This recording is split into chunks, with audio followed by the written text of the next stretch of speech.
Hello, my name is Kashima. I'm a postdoctoral researcher at the University of Helsinki in Finland. Today, I'm here to share some data from an underdocumented part of the world of high linguistic diversity, that of Papua New Guinea. Data from New Guinea expands our global data points of different types of attested multilingual situations. It is my contention that this Southern New Guinean case study from the Morehead area expands our understanding of what is or was possible in terms of societal and individual multilingualism, which in and of itself can be taken in many different research directions. In this talk, I suggest that the community of Karaka tribes people fits quite closely to suggestions made in the mid to late 20th century regarding New Guinea's pre-colonial language ecology. That is, societal multilingualism was common for many New Guinean communities, in part due to demographic and practical considerations on the one hand, and for symbolic reasons on the other. The type of multilingualism of the communities, as well as the domains of multilingual practices, demonstrates a pragmatism that is quite logical given the sociocultural context. In order to contextualize the findings from the Morehead area, I'd like to situate it in terms of suggestions made about the pre-colonial New Guinean situation and in terms of language ecology. The first part of this talk will be an outline and summary of the reconstructions made about pre-colonial New Guinea from the works mainly by Gillian Sankoff in the 1970s. To the best of my knowledge, her work remains the first and arguably best attempt at collating observations on New Guinean multilingualism to synthesize an aerial impression of small-scale multilingualism, insofar as there are aerial characteristics of such a phenomena. The second part of the talk will be presentations of the situation in Southern New Guinea, more specifically from the Kiraki Ngambla speakers of the Morehead area of the South Fly district. The data were collected from my PhD dissertation, and what is presented here today is a summary and reframing of my own work against the reconstruction made by Sankoff. By the end of the talk, you'll see that my observations fit with Sankoff's reconstructions broadly, but of course this raises further questions. Before beginning, I'd like to clarify the metaphorical sense in which I use the term language ecology. Following Blackledger's definition, I use the expression language ecology metaphorically to mean the relationships between languages and their speakers and language and societal structures, which are subject to their social, political, and historical contexts. So Sankoff's reconstruction of pre-colonial societal multilingualism draws from qualitative and quantitative data from secondary ethnographic sources collected between the 1950s and 70s predominantly, and she also uses her own work and experience, fieldwork, in the Huon Peninsula in the 1960s.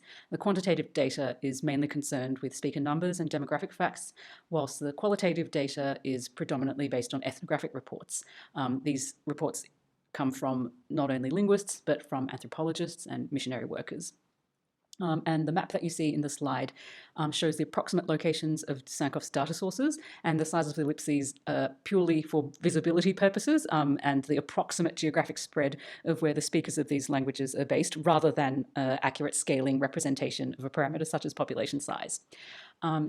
As an observation, most of the language communities that Sankoff refers to in her reconstruction are Trans-New Guinean languages, so those are Papuan languages, rather than Austronesian languages.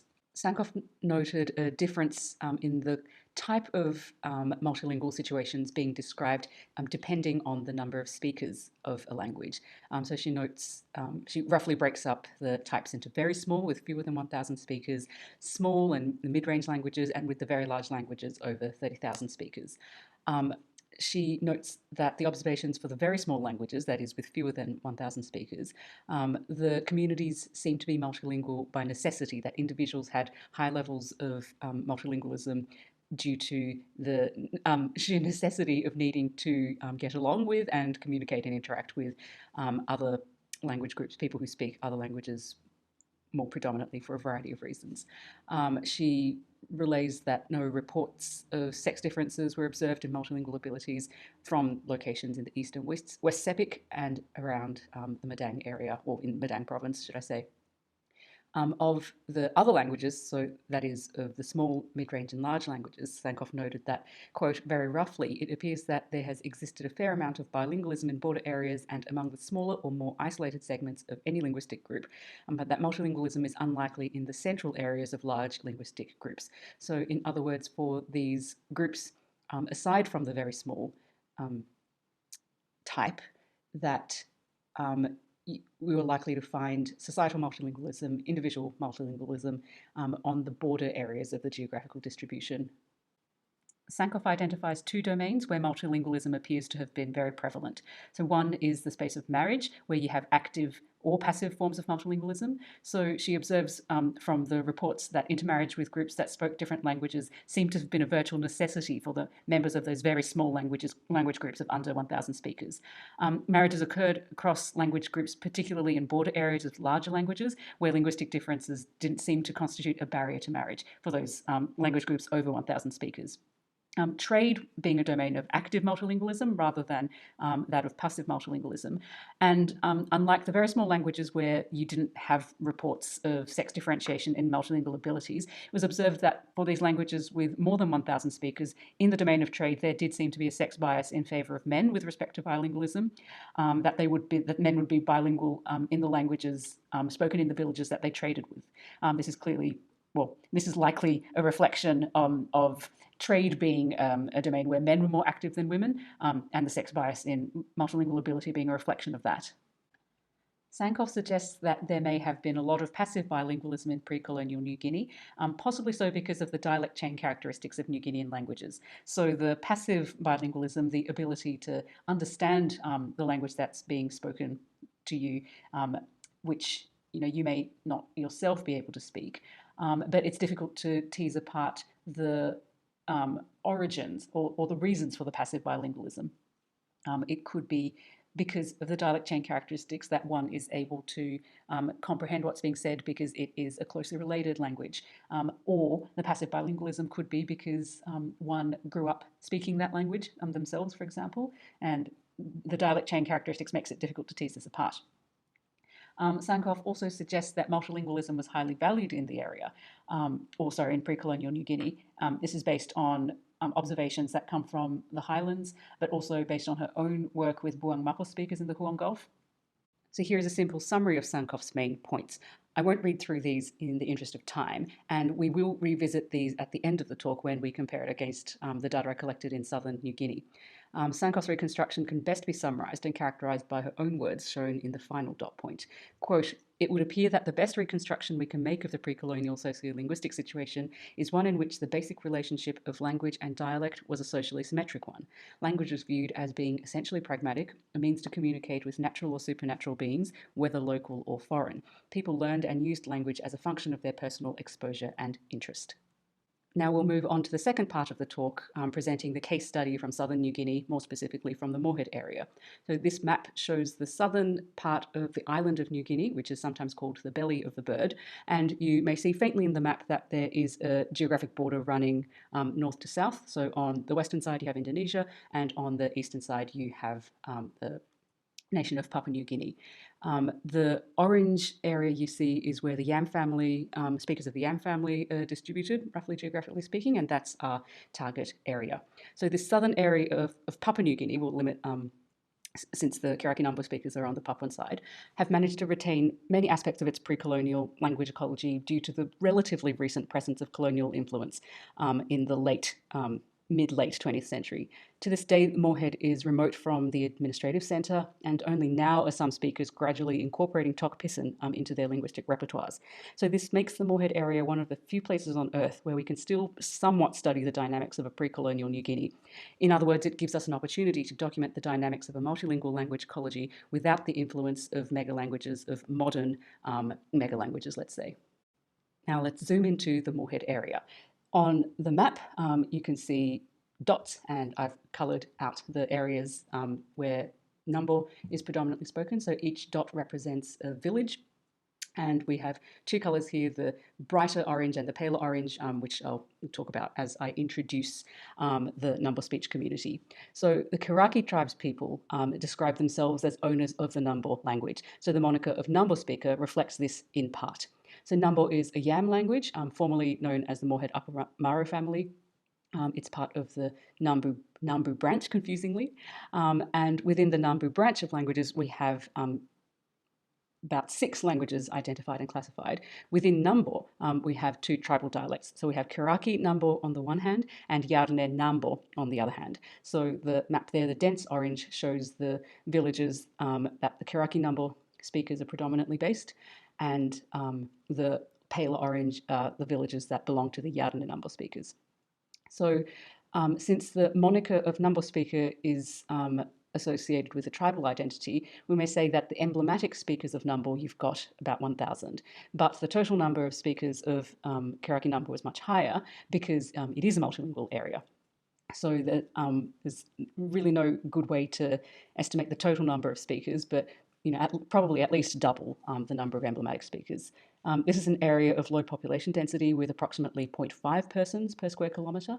It's a flat area with where physical mobility is quite high during the dry seasons, a little bit more complicated during the wet, but people do travel around relatively frequently in the area. The summary of the data presented here were collected by myself based on fieldwork, 8 months total, conducted between 2014 and 2017, with stays ranging from 2 weeks in a very short year and 2 months at the longest. That's based on participant observation as well as more structured interviews. So we conducted multilingualism interviews with 32 speakers, getting a balance of men and women, and tried to get a balance of age groups with the youngest speaker aged in their early 20s. The analysis here involves some data collected by pilot study on a perceptual dialectological study, but that was just based on 5 speakers. And the data collection was conducted by myself, but also very heavily involved members of the Kiraki, locally formed Kiraki Language Committee. All interviews were conducted by Kiraki Number speakers, speaking to other Kiraki Number speakers, and the interviews were all conducted in Number. The Kiraki Number speech community indeed exhibits high degrees of multilingualism, and people express pride in their language differences and dialect differences in the area. The exact language repertoire of individuals is highly dependent on biography, but people will typically speak languages of neighbouring locales and their mother's language, so we're looking at least 5 languages spoken or understood. The importance of language in terms of identity is something that has been observed by anthropologists who've worked in the area in the 20th century. Mary Ayres goes as far to say that the language difference manifests group identity. When you ask Kiraki Number speakers about other languages in the area, people will point out lexical and phonological differences. This is unsurprising. And we could say that there's some evidence that linguistic loyalty is quite strong in the area. So a variationist study, which I conducted looking at phonological change in one variable, having a look at the speech of Kiraki Number women who've married out into the neighbouring Nen village, they are participating in the change in progress, patterning quite closely to other members of the speech community who have not left the Number villages that they grow up in. So this is something that could be investigated also further, this point of linguistic loyalty. People will talk about language as something essential, as a property of the Kiraki tribe. They speak of being owners of the Kiraki language. And we even find individuals with complex language biographies who may not have spoken Number as a dominant language in their youth or in their childhood. They'll still express Number as being their language. This point about the association of tribe and language may be something that's particular to Kiraki Number speakers. So Mary Ayres, who worked a bit further west from where Kiraki Number speakers are based, she found that the people further west didn't really use tribal names when speaking about themselves. But she noted that the Karakia were the one exception, so that Number speakers did seem to have this label of Kiraki, this tribal label, if that's even the correct term, as something that was very significant to them. Marriage is a major domain of active multilingualism. We don't have a clear picture on trade, exchange, and the role of language in relationship building at this stage, so I'll limit the discussion to marriage. There's a strong preference of marrying someone outside one's village of origin, although this is not the stated defining criteria of choosing a spouse. The main criteria of choosing a spouse is whether they belong to an eligible marriage group, known as a section in the ethnographic literature of the area. Now, given that all Number villages neighbour at least 2 villages associated with other Number branch languages, there is a high probability that one's spouse will speak a language other than their own Number language as the language of choice in daily life. Having said so, the villages in the geographic centre of the Number language village chain are flanked by 2 other Number-speaking villages, as you can see in that little inlay of the map there with the 3 villages running from north to south. So if you are from this central village, if you're a man from the central village, you are more likely to marry another Kirakinambo speaker compared to men from the northern and the southern villages. And this was found to be the case upon investigating the language profiles of married couples in the central village of Bevdoven. 80% of households had a Nambo couple, compared to the village of Govav, where only 24% of households had a Nambo couple. You can see this in the pie chart, with the pie chart on the left showing the figures for Bevdoven, the central village, and the one on the right for the northern village of Govav. So this gives the village of Govav perhaps a more multilingual profile compared to that of Bevdoven. And this follows Sankoff's suggestion that it is the border communities of language groups that are more multilingual than the geographic centre. Another suggestion of Sankoff's, which is borne out in this area, pertains to smaller languages being highly multilingual by necessity. The neighbouring Nen-speaking village of Bimarvan, just 10 kilometres east of this Kirakinambo area, is a single village language, meaning that there are about 250 emblematic speakers, all originating from that one village. While I can't present the data on Bimarvan here, I can say that the village profile of multilingualism in this Nen-speaking village is more diverse than that of Govav village shown here. And finally, marriage appears to be a domain of active multilingualism at least some of the time, due to the fact that women will often speak their own tribal variety to their children. People express linguistic loyalty towards their language, and the women who do marry in or marry out of their village of origin, depending on your perspective, will continue to speak their language in daily life. All adult Kirakinambo speakers who have a mother marrying in from a non-Kiraki area will report being able to speak their mother's language, and are often very happy to demonstrate their ability by relaying a short story or two. There are individual differences between women, but it is very common for in-marrying women to actively speak their husband's language.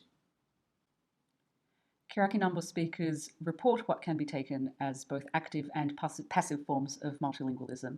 We've got local, here's a collection of some commonly used expressions when people are talking about their language repertoires. On the one hand, you have expressions like Yandinawaptan, I speak it, Moyatwum, I know it, to express how confident they are in speaking a particular language. Then you have more nuanced grades, for example, not long words, Yautomba FEV, Ngangotan, I can reply, for example, but these are still within the realm of speaking other varieties. And then you have expressions such as I can hear it, the implication being I can't speak it, Yentnayaretan. And then we also have expressions of complete non-comprehension, Mavnyawum, Dodofiviwum. Interestingly, Gillian Sankoff noted when she worked with the Buang Mapo speakers that Buang Mapo speakers will use expressions of non-comprehension basically when they were talking about languages that didn't belong to their own language family. Impressionistically speaking, I think Nambo speakers only use these expressions of non-comprehension when asked about, say, the Idi language, a Pakatora River language spoken not too far from this area. This will be interesting to investigate further. The point of valuing multilingualism as something important is a little bit difficult for me to say with a lot of confidence. I feel there were very few explicit statements saying, yes, being able to speak lots of languages is a good thing. It felt more like multilingualism was something very natural for people in the area. It was assumed as something that everybody spoke lots of different languages, that this was a particular fact of living in the area. But the fact that people do seem to learn languages even later in life suggests that it is positively evaluated, at least that it's not negatively evaluated. We can say that with at least some confidence. So we have reports where women who have married out of a Nambo-speaking area into an Nen-speaking area, talking about how other Nambo speakers in the Nen-speaking area would help them learn words from Nen. We also have reports where people say, I've learnt the Suki language because the Bible school was there and I lived there for a while, so I speak the Suki language, and that's an unrelated language. That's a Trans-New Guinea language spoken much further north than the Morehead area. And we also find that church services and these official circumstances, people will typically speak in Nambo, but translations are sometimes offered in other languages. Church-affiliated events like fellowships, speakers will tend to make announcements and sermons in their own emblematic language, their tribal language, but will occasionally translate into other languages that they are capable of. It will be interesting to have a look more systematically at the choice of languages used in such situations to see whether there is something a bit more systematic. So we broadly find that the Karaki-Nampo situation from Southern New Guinea fits Sankoff's reconstructions of the pre-colonial multilingual language ecology of New Guinea. Part of the Karaki-Nampo situation seems to mirror the reconstruction and observations from other parts of New Guinea very well. For example, that marriages are multilingual, with language border area communities appearing more multilingual than non-border communities. Both passive and active forms of multilingualism appear to be a feature, with the active forms based on exposure and speaking languages to relatives or for church. As we would expect, however, there are caveats to the yeses. For example, the expressions of valuing multilingualism in the Karaki-Nampo case qualitatively feel different to those reports from the highlands, which Sankoff refers to in her reconstructions. This case study from Southern New Guinea is very much a first sketch and raises quite a large number of questions. For example, complementing the self-reports with actual observations of multilingual interactions will enrich the picture greatly. This study takes the perspective of Karaki-Nampo speakers exclusively as a first launching point. But for example, we have not considered the perspective of the Yarne Nambo dialect speakers or those of the in-marrying women who are not Karaki. What are their perspectives of languages, of the language ecology, and what does this contribute and tell us about small-scale multilingualism here in the Morehead area, but also more broadly? And finally, from a macro sociolinguistic typological perspective, one wonders whether Sankoff's reconstructions are too general. In the interest of time, I have, of course, greatly simplified Sankoff's reconstruction, but is this greatly different to other parts of the world with small-scale multilingual language ecologies? And at a more fundamental level, is it possible to compare across different parts of the world? And if so, how do we do this in a principled way? I hope this Southern New Guinea case study of Karaki-Nampo speakers has contributed to the emergent field of small-scale multilingualism studies, and I look forward to hearing your questions and comments